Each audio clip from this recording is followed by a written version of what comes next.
شین ګمبد چې دی د لرې نه نظر لګېدو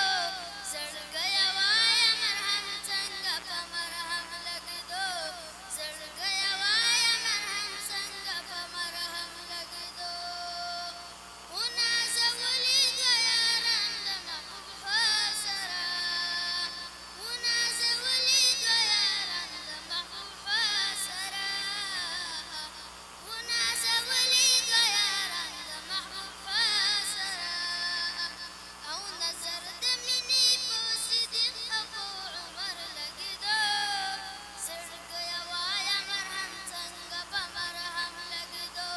زړګیه وایه مرهم څنګه په مرهم لګېدو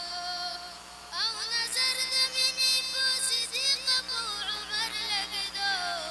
زړګیه وایه مرهم څنګه په مرهم لګېدو زړګیه وایه مرهم څنګه په پرهر لګېدو په شین ګمبد چې